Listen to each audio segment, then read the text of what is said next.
ঘরোয়া মশলা দিয়ে বানিয়ে নিলাম রেস্টুরেন্টের স্বাদের বিরিয়ানি রেসিপি। কোনো রকমের প্রস্তুতি ছাড়াই হঠাৎ করেই ছোটো মেয়ে বলছিল যে আমাকে তুমি বিরিয়ানি রান্না করে দাও। তো ভাবলাম যে আসলে কোনো কিছু তো বাসায় নেই, তারপরে সব কিছু হাতের কাছে যা যা ছিল সেটা দিয়ে কিন্তু আমি আজকে বিরিয়ানিটা রান্না করব। আর এই বিরিয়ানিটা আমার মনে হয় রেস্টুরেন্টের স্বাদের চাইতেও বেশি মজা হয়েছিল। তো এখানে আমি চিকেন নিয়েছি হচ্ছে 150 গ্রামের মতো, আর সুন্দর পরিষ্কার করে ধুয়ে নিয়েছি। আর দিয়ে দিয়েছি হচ্ছে আমি স্বাদ মতো লবণ।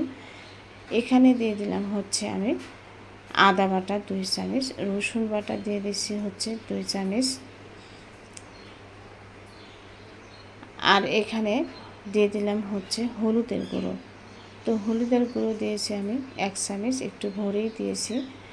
দিয়ে দিলাম হচ্ছে জিরা গুঁড়ো 2 চামচ, শুকনো মরিচের গুঁড়ো দিয়ে দিলাম হচ্ছে 1.5 চামচ। তো ধনিয়া গুঁড়ো দিয়ে দিলাম হচ্ছে 2 চামচ। তো সাইডে যে কাঠটা দেখতে পাচ্ছেন, এটা কিন্তু আমি এই পাশে যে ক্যামেরা সেট করি তখন এটা ইউজ করতে হয়, যার কারণে একটু দেখা যাচ্ছে আর কি। পুরান একটা কাঠ দিয়ে আমি এভাবে ভিডিও বানাই। তো এখানে 3 রকমের বাদাম কিন্তু আমি বেটে এর মধ্যে দিয়ে দিলাম। তো অল্প একটুখানি সরিয়ে রেখেছি, তো ডিম রান্না করব ওর মধ্যে দেওয়ার জন্য। তাহলে ডিমটা খেতে কিন্তু অনেকটাই ভালো লাগে, একদম কোরমার মতো মজা। আর এখানে আমি দিয়ে দিলাম হচ্ছে বেশ অনেকখানি কুচানো পেঁয়াজ আর 8-10টার মতো কাঁচামরিচ দিয়েছি। তো বিরিয়ানির যে মশলা আমার হাতের কাছে ছিল সব কিছু কিন্তু আমি দিয়ে দিয়েছি। এখানে তেজপাতা, লবঙ্গ, সাদা এলাচ, জয়ত্রী সব কিছু কিন্তু আমি দিয়ে দিয়েছি। এখন আমি দিয়ে দিলাম হচ্ছে প্রায় 1 কাপের মতো লিকুইড দুধ। যেহেতু আমার কাছে টক দইটা ছিল না, সেহেতু আমি লিকুইড দুধটা দিয়েই আজকে বিরিয়ানিটা রান্না করছি। তো ভালো করে মেখে আমি এভাবে রেস্টে রেখে দেব। চিকেনটা যত বেশি রেস্টে রেখে দেবেন ম্যারিনেট করে, এটা খেতে কিন্তু ততটাই ভালো হয়। তো পাতিলের মধ্যে আমি 5টা ডিম সিদ্ধ করে নেব।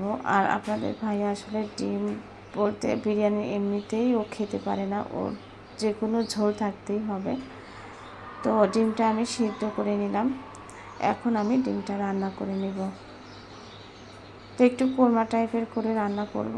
তো প্যানের মধ্যে কিছুটা তেল দিয়ে কুচানো পেঁয়াজ দিয়েছি। এখানে আমি অল্প অল্প করে আদা বাটা, রসুন বাটা দিয়ে আমি একটুখানি ভেজে নিলাম। দিয়ে দিলাম স্বাদ মতো লবণ, হলুদের গুঁড়ো, ধনিয়া গুঁড়ো, জিরা গুঁড়ো, শুকনো মরিচের গুঁড়ো।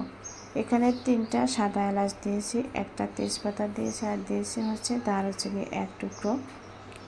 তো দিয়ে দেওয়ার পরে এখন আমি এখানে দিয়ে দিলাম হচ্ছে 5-6টার মতো কাঁচামরিচ দিয়ে ডিমটা যেহেতু আমি আগে ভাজিনি, তো এই মশলার মধ্যে একটু ভেজে নিলাম। তো বাদাম বাটা যে ছিল একটুখানি, সেটার মধ্যে একটু পানি দিয়ে গুলে এর মধ্যে দিয়ে আমি 5-6 মিনিটের মতো একটুখানি কষিয়ে নেব।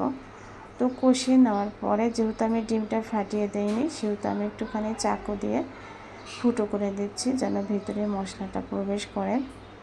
তো এই তো ভালো করে কষিয়ে নেওয়ার পরে এখন আমি কিছুটা পানি দিয়ে তরকারিটা রান্না করে নেব। তো রান্না করা কিন্তু আমার হয়ে গেছে।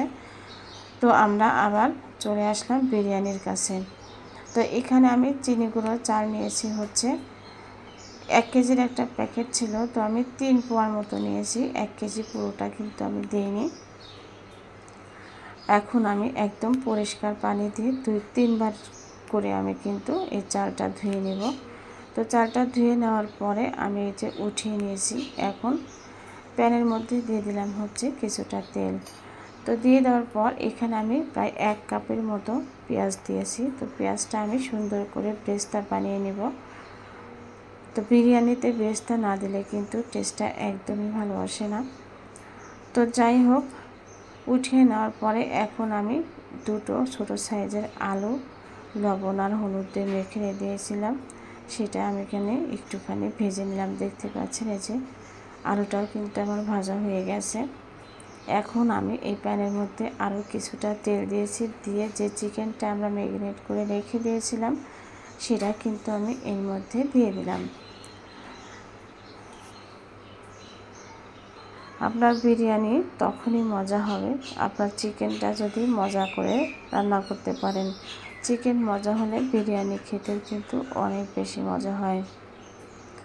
তো দেখতে পাচ্ছেন আমি ভালো করে নেড়ে চেড়ে চিকেনটা কিন্তু রান্না করে নিচ্ছি। আর এই চিকেনের ভিতরে আমি কিন্তু আলাদা কোনো পানি দিইনি, যে বাটির মধ্যে যে মশলা ছিল সেটাই কিন্তু আমি একটুখানি ধুয়ে দিয়ে মিডিয়াম হিটে আমি এই চিকেনটা রান্না করেছি। আর নামানোর আগে একটু ঘি দিয়ে দিলাম। তো চিকেনটা কিন্তু আমার মোটামুটি রান্না করা হয়ে গেছে, এখন আমি সরিয়ে নিলাম। তো এখানে আমি একটু বড় সাইজের যে পাতিলটা ছিল সেটা আমি এর মধ্যে দিয়ে দিলাম। দিয়ে এখানে কিছুটা ঘি দিয়ে দিলাম, দিয়ে আমি রাইসটা রান্না করব। তো আমি আলাদা পানির মধ্যে দিয়ে রাইসটা রান্না করি না, সচরাচর আমি এভাবেই রান্না করি। তো প্রথমে আমি একটুখানি চালটা ভেজে নিচ্ছি। আমরা যেভাবে পোলাও রান্না করি ওভাবেই কিন্তু আমি বিরিয়ানির রাইসটা রান্না করি। তো দেখতে পাচ্ছেন যে চালটা আমার মোটামুটি ভাজা হয়ে গেছে। এখন আমি এর মধ্যে দিয়ে দেব হচ্ছে দুধ।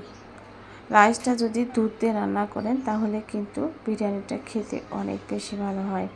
তো এখানে আমার কাছে 1.5 কাপের মতো দুধ ছিল, সেই দুধটা আমি প্রথমে দিয়েছি, তারপরে পরিমাণ মতো পানি দিয়ে আমি রাইসটা রান্না করব। আর পোলাও রান্না করার সময় আমি কিন্তু কখনোই মেপে পানি দেই না, হাতের আন্দাজে দিয়ে দিই। তো ইনশাল্লাহ তারপরেও অনেক ঝরঝরে পোলাও রান্না হয়ে যায়। আর কিছুটা লবণ দিয়ে আমি যে রাইসটা রান্না করে নিয়েছি, দেখেন কতটা ঝরঝরে হয়েছে, একদম 80% কিন্তু সিদ্ধ হয়ে গেছে, কিছুটা কিন্তু এর ভিতরে কাঁচা কাঁচা ভাব হয়েই গেছে। তো এখন রাইসটা রান্না করে নেওয়ার পরে এখন আমি পরবর্তী প্রসেসিংয়ে কিন্তু চলে যাচ্ছি। এখন দেখতে পাচ্ছেন যে আমি প্যানটা একদম পরিষ্কার করে ধুয়ে নিয়েছি। এখন এর মধ্যে দিয়ে দেব হচ্ছে কিছুটা চিকেন। তো কিছুটা চিকেন দেওয়ার পর আমি ধাপে ধাপে রাইসটা অ্যাড করব। তো এভাবে দেখা যায় রাইসটা অ্যাড করলে খেতে কিন্তু বেশ ভালো লাগে। তো এই যে প্রথমে আমি চিকেনটা কিন্তু সুন্দর করে দিয়ে দিলাম, দিয়ে দেওয়ার পরে আমি কিছুটা রাইস এর মধ্যে দিয়ে দিচ্ছি। তো এভাবে লেয়ার লেয়ার করে রাইসটা আর চিকেনটা দিলে কিন্তু সুন্দরভাবে সেটিং হয়ে যায়। এটা কিন্তু অনেক বেশি দেখতেও ভালো লাগে, খেতেও ভালো লাগে। তো এখন আমি বেরেস্তা দিয়ে দিয়েছি হচ্ছে সেই আলুগুলো। তো যেহেতু আমার কাছে আলু বোখারা ছিল না, সেহেতু আমি অত কিছু অ্যাড করিনি। আর বললাম না যে আমার কাছে আসলে হাতের কাছে যা যা ছিল সেটা দিয়েই আমি বিরিয়ানি রান্না করেছি। তো তারপরেও বলবো যে এটা রেস্টুরেন্টের স্বাদের চাইতেও কিন্তু অনেক বেশি মজা হয়েছিল এই বিরিয়ানিটা। তখন আমি আবার পরবর্তী ধাপে ধাপে কিন্তু আমি 3টি লেয়ার করেছি। 3টি লেয়ার করে আমি যে কিছুটা ঘি দিয়ে দিলাম, দিয়ে যে বাকি রাইসগুলো ছিল এর মধ্যে সুন্দরভাবে দিয়ে দিলাম, দিয়ে পেস্তা বাকি যা ছিল সব কিছু দিয়ে কিছুটা কাঁচামরিচ দিয়ে আমি দমে রেখে দেব 15 থেকে 20 মিনিট। তো 20 মিনিট পরে কিন্তু আমি চলে আসছি। আমি একটুখানি দেখিয়ে দিচ্ছি যে বিরিয়ানিটা দেখতে কতটা সুন্দর হয়েছে আর কতটা ঝরঝরে হয়েছে, দেখেন। তো বিরিয়ানিটা খেতে কিন্তু অসম্ভব মজা হয়েছিল। তো আপনাদের কাছে আজকের রেসিপিটা কেমন লাগলো? ভালো লাগলে লাইক শেয়ার কমেন্টস করবেন। যারা আমার চ্যানেলটা সাবস্ক্রাইব করেন না সাবস্ক্রাইব করবেন। ধন্যবাদ সবাইকে।